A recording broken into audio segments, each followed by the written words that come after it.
Tenemos un invitado que está ya conectado desde el Congreso, el diputado Diego Ibáñez, a quien queremos agradecerle que se haya conectado con nosotros. Es militante del Frente Amplio. Mira, agua para Chile. Me gustó esa bandera que tiene atrás, diputado. Muchas gracias por aceptar nuestra invitación, diputado. Tenemos hartas cosas que preguntarle, pero primero agradecerle que esté conectado, se haya tomado estos minutos en el Congreso de hablar con nosotros. Gracias a ustedes por la invitación. Oye, diputado, no podemos sino preguntarle por la noticia del día y de la semana que tiene que ver con Chadwick Valencia y esta renuncia a la UDI, etcétera. Es un tema político y queremos saber qué opina usted y cómo ve esto. Nosotros ya hemos dicho que cómo vemos a la derecha en este momento dándose vuelta en círculo, pero ¿qué ve usted y qué opina respecto de eso? Mire, yo creo que la derecha hoy tiene una crisis más que un desorden orgánico. Hoy hay una crisis de identidad. Yo creo hay tres factores que son fundamentales. Primero, que todavía no encuentran una interpretación respecto de lo que es estallido social, que básicamente es una respuesta al abuso, a la mercantilización de los derechos, pero ellos siguen viéndolo como si fuese solamente una cuestión de orden público, una cuestión delictual, y eso es un error brutal porque si es que hay una derecha que no está interpretando el malestar de la gente de forma correcta, claramente se ven jaloneados a fórmulas como Milei. Entonces, eso lleva al segundo punto, que es que hoy la derecha, a propósito de lo que hizo RN, de esta acusación constitucional que firmó en épocas de campaña jaloneados por los republicanos para verse un poco más rudos y capitalizar en campaña que después más encima tuvieron que arrepentirse, yo creo que eso da a entender que no saben para dónde va la micro, por decirlo de alguna forma. Y eso, al final, más que un desorden orgánico de liderazgos internos, si uno cruza todo lo que hemos visto con ex fiscal Guerra, con Chadwick, con Hermosilla, uno está viendo un poco más nítido cómo la élite política, representada en parte de sectores de la derecha, está sumamente extraviada de cuál es el proyecto futuro que le quieren dar a Chile. No hay un proyecto futuro, hay un vacío. Y frente a ese vacío, claramente hay una ultraderecha que lo está jaloneando y ellos dicen, chuta, nos están pillando, nos pueden barrer las elecciones, hay que parecer un poco más rudo y tratar de tapar los errores propios con este tipo de acusaciones que al final yo creo que no van a llegar a buen puerto, tanto la de la ministra Toá como la del expresidente Boric, que ya la bajaron. Entonces, hay una cuestión mucho más profunda dentro de lo que está sucediendo en la derecha, más allá de los casos de corrupción, que dice relación con su propia identidad. Está en cuestión su propia identidad. La identidad que estaría en cuestión es porque hay los republicanos que lo tiranean, pero ¿cuál es la identidad de la derecha en general? El liberalismo, tendríamos que decir, ¿no? El liberalismo en menor, o sea, siempre han propugnado, ¿no? Menos Estado, más libertad para un capitalismo, etcétera.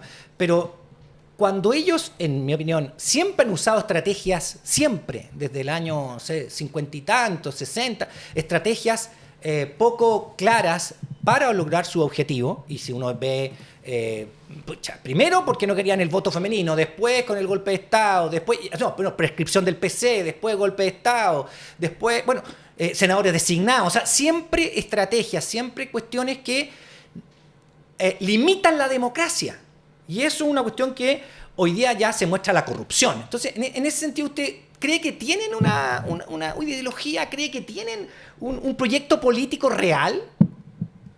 Es que yo creo que hoy cuando están emergiendo ultraderechas en todo el mundo con Meloni, con Le Pen, con Milei, con Vox, con Bolsonaro, uno ve que hay un cambio, hay una especie de como estos libertarios liberalistas ultracapitalistas que se están tomando la agenda, cuando parecía que había algún consenso en parte de una derecha global de avanzar en términos de seguridad social. Hablo de las derechas europeas, de la centro-derecha alemana, de la centro-derecha francesa, que defienden, por ejemplo, el seguro universal en salud.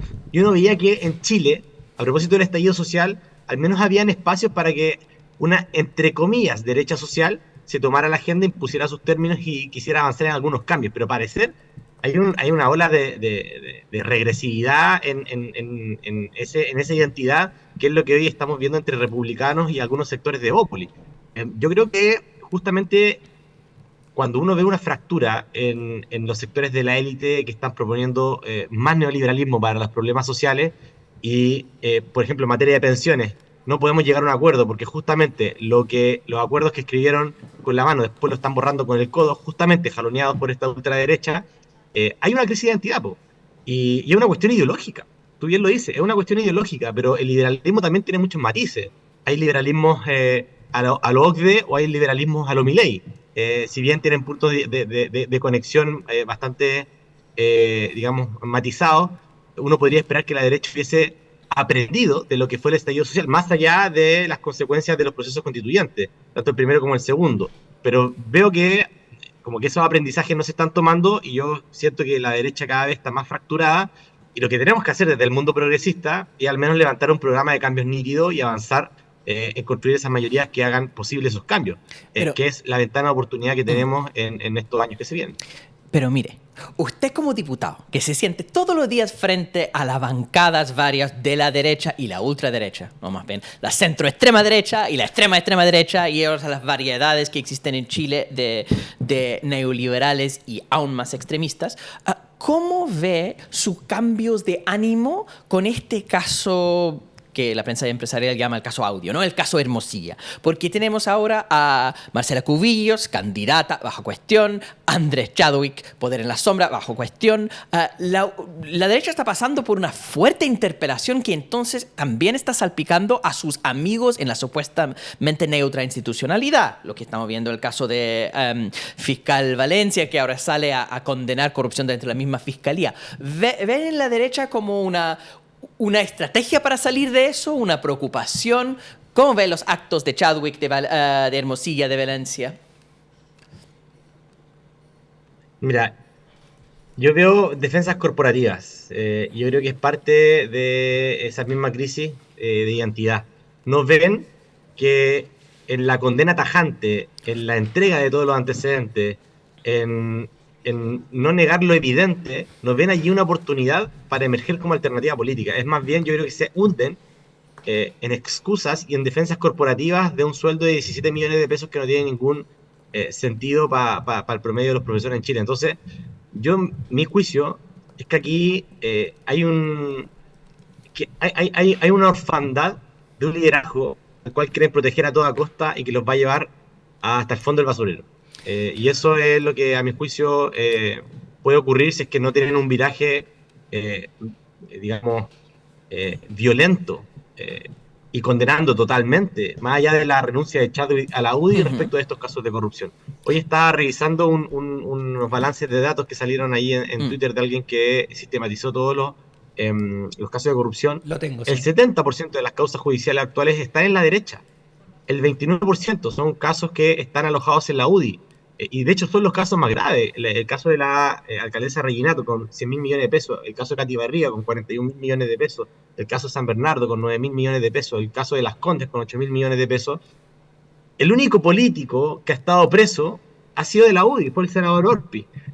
Ahora estamos viendo que Moreira, en vez de haber devuelto 35 millones de pesos, tuvo que haber estado en la cárcel, al parecer. Entonces, si hacemos un ranking, ellos coronan este ranking y creo que eso, si es que no se dan cuenta de que están en el tope del ranking de corrupción y siguen haciendo defensas corporativas después de los sueldos de 17 millones, están a puerta, dice, al fondo del basurero. Bueno, ustedes están haciendo acusaciones constitucionales contra Ángela Vivanco, justamente por esos vínculos cuestionables con la derecha. ¿Cómo ven el avance de la estrategia de la izquierda justamente con las acusaciones constitucionales y también con las estrategias del gobierno para enfrentar el problema estructural del Poder Judicial y de la Fiscalía? Mira, ahora estamos en el Congreso, estamos revisando la acusación contra la ministra Vivanco. Mañana también vamos a seguir viendo los libros del acusatorio. Hoy día y mañana, la próxima semana, se van a resolver las acusaciones contra la ministra Toá. Y yo diría que más que una estrategia por parte de la izquierda, ha sido una reacción de parte del progresismo que debe estar a la altura ocupando todas las herramientas fiscalizadoras que tenemos como Congreso frente a un caso que a todas luces es una triangulación de intereses y un tráfico de influencia. Yo creo que más allá de tener una estrategia en particular, como aquí el Frente Amplio tiene una estrategia para golpear al adversario, yo creo que es básicamente una cuestión de sentido común. O sea, tienes que ocupar las herramientas fiscalizadoras para poder destapar la olla y que salten todos los grillos que tengan que saltar y matar, digamos, toda la manzana podrida que está dentro, sacarle el canasto. Ese yo creo que lo que pide la ciudadanía y es lo que hemos estado haciendo, presentando y poniendo sobre el tapete estas acusaciones constitucionales, las querellas y a que avancen los procesos judiciales. Oiga, lo quiero llevar a un poquito contradictorio. Si usted si es mucho, no suyo, ¿ah? Porque usted forma parte de el progresismo, el gobierno, pero hay mucha queja por la ley de ISAPRE, por ejemplo, de defender a la ISAPRE. Después, la permanencia de Yáñez en el gobierno hasta el final. ¿Usted estuvo de acuerdo con esas medidas? ¿Cree que hubo un disparo en los pies del gobierno respecto de ese tipo de cosas? Respecto de sus propias promesas de campaña, ¿no? Respecto al tema de la ISAPRE, nosotros fuimos férreos opositores a el informe que emanó de esta Comisión de Salud del Senado, que sugería hacer este perdonazo. De hecho, lo colocamos en todos los términos, le comunicamos al gobierno que dar ese paso era un tremendo error. La ley, naturalmente, requiere de los votos de la derecha para ser aprobada en el Senado, si no, no había ley corta, básicamente. Y justamente ese tipo de políticas son en las cuales nosotros nos tenemos que diferenciar claramente. Nosotros no estábamos de acuerdo con un perdonazo a la ISAPRE. Logramos sacar en una indicación transitoria el acuerdo a que ingrese un proyecto de ley que fortalezca FONASA, que vaya construyendo los pasos para un seguro universal, y estamos a la espera que la ministra Aguilera lo ingrese el mes de octubre. De hecho, le hemos solicitado este mes que escucha a los gremios, hoy están en paralización los gremios de la salud primaria, que quieren ser parte de este diálogo para incidir en lo que sería esta reforma que fortalezca el sistema público. Lo hemos oficiado y estamos a la espera de que eso ocurra, y también hacemos un llamado al MinSal a poder abrirse a dar ese diálogo y ingresar rápidamente a este proyecto. Respecto del tema de Yáñez, yo creo que allí no hay doble lectura. O sea, una institución no puede tener a la cabeza una persona formalizada. Imagínate que el Congreso, lo pongo en esta dimensión, imagínate que el Congreso tenga su presidente o su presidenta formalizado. Bueno, aquí existe lo que es el fuero, pero pongamos que una institución que tenga a la cabeza una persona formalizada que esté siendo investigada. Eso no es un absurdo. O sea, si es que queremos proteger la institucionalidad, la legitimidad, si Yáñez iba a ser formalizado, o sea, había que sacarlo a mi juicio, desde el día 1. Eso es lo que nosotros transmitimos como Frente Amplio, y bueno, ahora se hace efectivo con la formalización ad porta. El día de ayer el ex general Yáñez estuvo acá en el Congreso. De hecho, es más, agradeció también, a propósito de las críticas de republicanos, que este gobierno ha intentado dar vuelta la crisis en la que estuvo Carabineros, pero claramente la formalización no es compatible con la continuidad del cargo. Sí. Sí, parece entonces que el gobierno no escucha mucho a sus parlamentarios. Lo que estaba diciéndome usted es que usted piensa igual que yo respecto a los dos temas que le puse, pero el gobierno actuó de forma distinta. ¿Por qué será eso? No es obligación suya responder algo que piensan otros, estoy de acuerdo, diputado. Pero es que a mí me extraña, por eso lo digo. O sea, como que no me cuadra en la cabeza. Aquí me acusan de frente amplista, pero uno tiene contradicciones con este tipo de cosas, po. O sea, mira, yo soy... yo entiendo que hay que construir una transversalidad dentro del Congreso cuando tú tienes minoría. Y de ahí, a mi juicio también, y esto lo pongo en este tono, digamos, a veces lo más revolucionario es hacer que las cosas pasen, no hacer testimonio de las cosas que queremos que sucedan. Y yo entiendo muchas veces cuando se plantean ciertos puntos de vista que deben construir un consenso para lograr una mayoría y para no hacer un testimonio dentro del Congreso, pero creo que eso no puede ser una renuncia a los valores que al menos nosotros como Frente Amplio nos hicieron llegar a la política.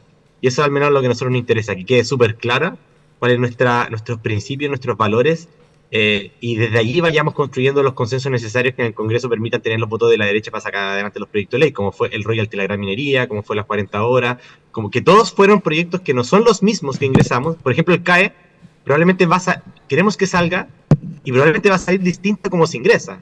Así como va la reforma de pensiones, que era un 6-0 y ahora vamos en 3-3 básicamente, o en un 4-1, un 4-2. Bueno, todos esos elementos tienen que ser parte de la ponderación que hagamos a la hora de votar. Y yo muchas veces comprendo cuando hay gestos para justamente construir esos puentes, porque naturalmente el presidente Boric no es el presidente de los Frente Amplistas, es el presidente de todos los chilenos y eso lo respetamos profundamente. Sí, usted metió el tema del CAE, le agradezco eso. El proyecto en sí mismo a mí no me parece mal, pero yo tengo conciencia de que los banqueros van a ir a decir, no nos saque la plata a nosotros los bancos, es nuestro gran negocio, digamos. Si no paga el estudiante, paga el Estado, así que tengo un negocio pero garantizado, no me venga. Y esa va a ser la pelea. Y sabemos que los dueños de bancos son dueños de los principales medios de comunicación, Canal 13, Mega, La Tercera. O sea, va a haber una pelea bonita ahí por los dueños de los bancos tratando de que no los dejen sin el negocio.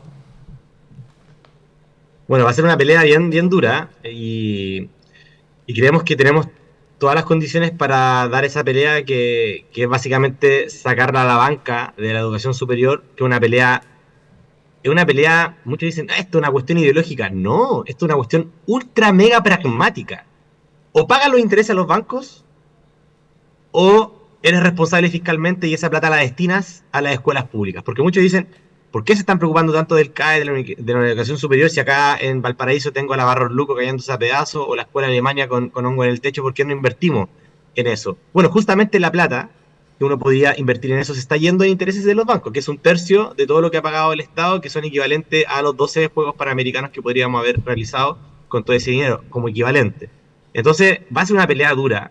Nosotros, como al menos desde esta bancada, estamos muy convencidos que es un proyecto que vamos a empujar con toda la fuerza, y no vamos a dar ningún espacio a que alguien proponga defender los intereses usureros, y esa es a nuestro juicio, una de las razones por las cuales hoy tenemos que esa pelea al menos darla con mucha fuerza. Y fuimos muy insistentes en la presentación de este proyecto de ley desde el año pasado. Sabíamos que tenía que colocarse en diálogo con el Colegio de Profesores, con el CRUCH, con el CUECH, con Hacienda, con las universidades privadas, que también hoy reciben beneficios del CAE, y ese diálogo termina hoy con la presentación de un proyecto de ley que ya se ingresa y que esperemos que ya se comience a discutir rápidamente. Y ojo, un diputado decía, pero esto no va a salir nunca porque no va a ingresar con urgencia. Me acaban de mandar que ingresó con suma urgencia, así que esta discusión debe comenzar desde terminando, digamos, estas acusaciones constitucionales mañana y después, ya tiene que empezar rápidamente a correr la pelotita acá en el Congreso. Además hay un tema electoral, o sea, si alguien se empieza a oponer a que los bancos salgan y la gente tenga mejor un crédito nuevo que el FESC, etcétera, también van a tener que mostrar la derecha, mostrar sus cartas como lo han hecho en esta línea, digamos. ¿Hassan? Estamos terminando la entrevista, ¿cierto? Sí, pero ya, y entonces, ya, interesante el caso de lo que está pasando con el CAE, aunque bastante similar al proyecto que hizo Sebastián Piñera en su último gobierno, ¿no es cierto, diputado? Al final, la condonación del CAE, incluyendo sacar los bancos del negocio, lo ofreció el gobierno anterior, ¿no? ¿Qué pasa un poco con las pensiones también? Que mientras pasa el tiempo, las propuestas parecen cada vez más como los del gobierno anterior, por lo menos visualmente. Mire, yo no tengo ese juicio. Muchos dicen que esto es un nuevo crédito y hay varias razones por las cuales decir que esto no es un nuevo crédito. Primero que todo, el proyecto de Piñera seguía siendo un crédito y aquí la única diferencia es que los montos estaban en UTM con un interés real del 2% y que se podía financiar hasta 1,5 veces todo el arancel. El FES no es un crédito. Sí. Creo que hay que ser muy aquí es por el número de años que estudiaste con un máximo 8%. Sí, yo tampoco pienso que sea un crédito, diputado. De hecho, contempla mecanismos para la condonación total o parcial en función de las realidades de los distintos deudores. Sí. El proyecto de Piñera no contemplaba ningún tipo de condonación. Acá esto es para todos los estudiantes. El proyecto Piñera era solamente para un segmento que requería cuestiones académicas, comprobar el requisito académico. Uh-huh. El cargo del FES es menor y ojo que no es una postulación. A diferencia de lo que ofrecía el gobierno Piñera. Y ofrece además una alternativa para cada caso, sí. Para los que están morosos y para los que están al día, para los que no terminaron la carrera, para los que terminaron la carrera. Y además contempla el grado de condonación para los que ganen menos del sueldo mínimo o el sueldo mínimo. Entonces, y además tiene un propósito solidario. O sea, al final sacaste a la banca Y para eso yo creo que vamos a tener que ver una gran pelea en el Congreso, porque como Sí. ustedes bien lo decían, hay quienes no quieren sacar a la banca del negocio de la educación superior. Yo creo que hay varios aspectos con los cuales uno podría meterse en el detalle para dar a la luz de que las alternativas son responsables fiscalmente y que esto a la larga te permite ahorrar dinero fiscal para invertir en escuelas públicas. Por eso, a mi juicio, esto no es, técnicamente no es un crédito, no es un nuevo crédito, y efectivamente acá estamos peleando contra los grandes capitales bancarios. O sea, hay gente que lleva 15 años pagando el crédito.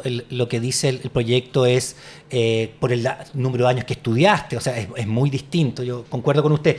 Oiga, bueno, a ver, yo quiero agradecerle que haya estado con nosotros. Hay temas que nos quedan, pero bueno, tenemos otro invitado.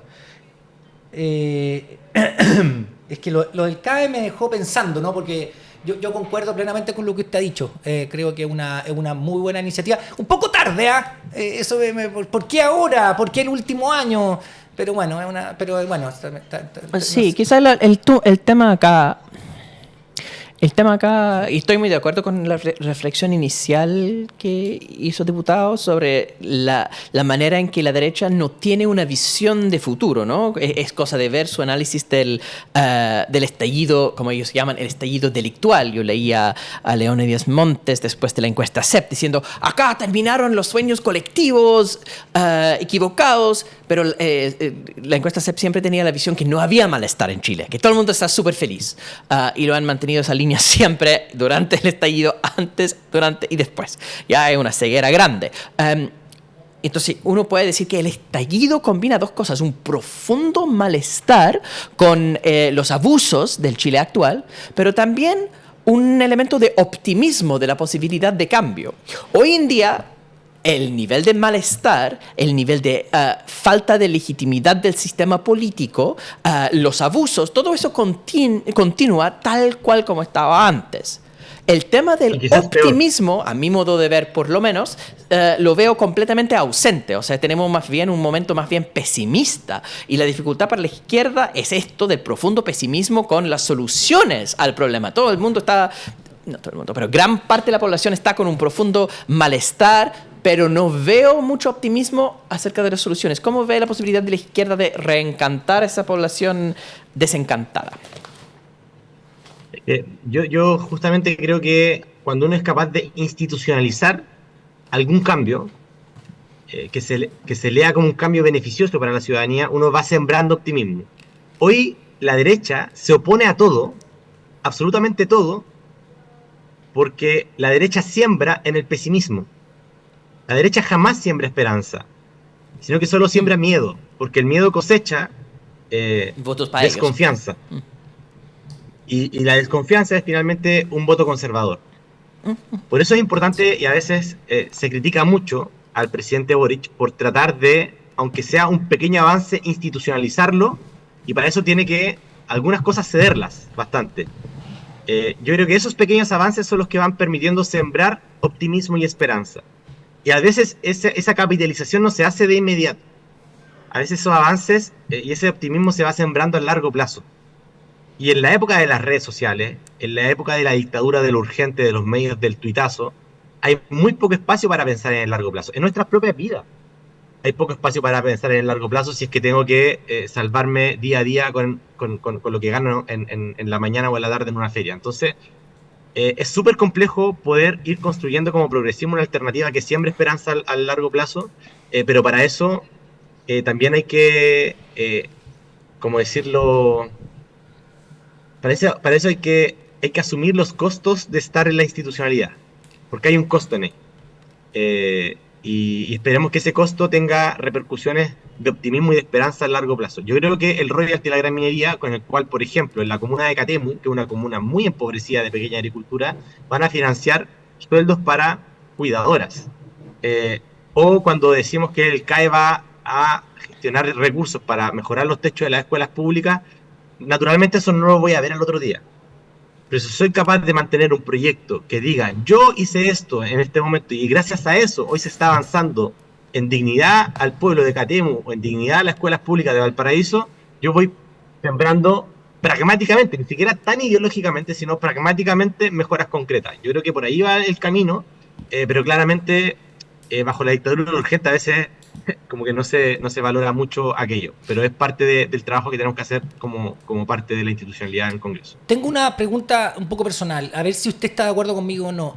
La Universidad de San Sebastián y la universidad en general reciben platas públicas, y bastante, o sea, la Universidad de San Sebastián, las privadas reciben platas públicas. La Universidad de San Sebastián, por ejemplo, se financia con un 45% de platas públicas entre becas, CAE, proyectos que se ganan, etcétera, ¿ya? En mi opinión, esta es mi opinión, no sé qué piensa usted, no habría que... Porque las universidades públicas tienen que transparentar todo, cuánto gana cuánto, todo. No, esto que ingresen platas públicas, ¿no sería bueno que también transparentaran las empresas privadas sus gastos, en qué? No sé si es mucho, pero esta es mi opinión, por eso le pregunto. Creo que cuando tú usas platas públicas, tienes que dar cuenta de ello. Pasó, por ejemplo, con las corporaciones en las municipalidades, ¿no? Que eran una caja que nadie sabía y la Contraloría dijo, no, las corporaciones tienen que mostrar porque es plata pública, aunque sea un ente privado. Aquí es lo mismo. O sea, si uno hace el parangón, las corporaciones son privadas, pero usan plata pública. Las universidades privadas usan mucha plata pública, de hecho, hasta casi la mitad de su ingreso. ¿No cree usted que deberían transparentar también sus gastos las universidades privadas? Totalmente. De hecho, dentro del proyecto de ley viene una cápite que justamente fortalece los mecanismos de control interno de los organismos privados de educación superior para optar a este beneficio del FES. De hecho, lo planteó el presidente en la cadena nacional, que van a mejorar los mecanismos de transparencia a propósito del caso de la Universidad de San Sebastián. No lo dijo así, pero es a propósito de ese caso, porque incluso aunque la derecha dice, bueno, es que son cajas contables distintas. Una es el CAE, son los recursos públicos, y otro es el arancel privado, y con eso uno puede hacer lo que quiera porque tenemos autonomía y porque la libertad está por sobre cualquier otra significancia. Pero el rol de la universidad, sea pública o privada, es un rol educativo. Sí. Con subsidio fiscal. Está educando con un sueldo de 17 millones de pesos, y por tanto, ya al tener una función educativa que se rige por la ley, tanto público o privado, tú no puedes eximirte de esa obligación, que es una obligación pública, porque el sentido es público de otorgar educación. Jamás el sentido de otorgar educación va a ser un sentido individual, porque hay gente que incluso se está pagando el arancel y tiene el derecho a exigir de que también trabajes en función de los intereses de quien está pagando el arancel y que no recibió, por ejemplo, una beca o un crédito con aval del Estado. Tal cual. Por tanto, ese juicio es súper ideológico, es súper como paleolibertario, de que todo lo público está todo muy malo, porque en realidad solo nos tenemos que regir bajo normas de la autonomía y la voluntad, como si el Estado se construyese a partir del Código Civil, y eso jamás ha sido así. Desde la época de la monarquía y de la Revolución Francesa, los principios de la República se eximen por sobre lo que es la autonomía y la voluntad del Código Civil. Si fuese así, bueno, vamos a matarnos todos contra todos y volvamos al Estado salvaje, pero yo creo que ahí solo ganan los ricos, y por eso quieren el Estado salvaje, porque el Estado es más fuerte sin que nadie te regule, y sin que lo público pueda regular a lo privado. Que básicamente que el pueblo no regula a los más ricos. Aunque yo a estas alturas no sé cuánto es ideología, yo que estudié en profundidad de la ideología neoliberal, empiezo a pensar que eso es simplemente estupidez. O sea, el crédito con aval del Estado, ¿ya? Tú recibes el apoyo del Estado para sacar un crédito. Si tú vas al mercado, no vas a poder tener ese crédito. No puedes usar el crédito de aval del Estado para comprar un auto. No. ¿Ya? Es algo básico, ¿ya? El Estado está diciendo, voy a hacer tu aval para compra de educación. Entonces, ahí con el crédito de aval del Estado ya hay un límite. Si no, se podría comprar un auto con el CAE, y no se puede. Dos, la empresa de autos paga impuestos. La universidad no paga impuestos. Otra vez, porque está entregando educación. Entonces, tanto con el CAE como con no pagar impuestos, hay un subsidio fiscal. Es plata pública. Y no es la libertad del estudiante de decidir dónde puede poner esto. No. Hay un sistema de selección donde las universidades seleccionan estudiantes. No que el comprador selecciona dónde va a comprar servicios de educación. Entonces, está un modelo que no tiene nada que ver con el libre mercado. El libre mercado y las visiones neoliberales tiene espacios. Hay modelos donde, hay situaciones donde ese modelo, esa visión permite el análisis de una realidad social. Pero el mercado laboral más el mercado educacional chileno, nada que ver. No, esto es más bien una defensa de intereses. Están usando cosas que no aplican solo para defender su plata. Sí. Oiga, no creo que diputado, sean tan tontos. Muchas gracias por haber estado con nosotros esta mañana, ya casi las 12. Muchas gracias por darnos su opinión. Diputado Diego Ibáñez del Frente Amplio, un abrazo y gracias por haberse conectado con nosotros. No, gracias a ustedes, chiquillos, por la invitación. Cuando quieran. Que estén Un bien, abrazo a chao. ustedes. Gracias. Y sigan adelante con la voz de los que son. Gracias. Nos vemos. Somos la Resistencia Comunicativa, una ventana a la información veraz. Sin sesgos empresariales ni dobles discursos. Una línea editorial a favor de los derechos humanos. Más de 1000 programas en vivo junto a una comunidad gigante y en crecimiento. ¿Quieres ser parte de nuestra comunidad? Aporta y hazte parte de la comunidad con este link que está en la descripción.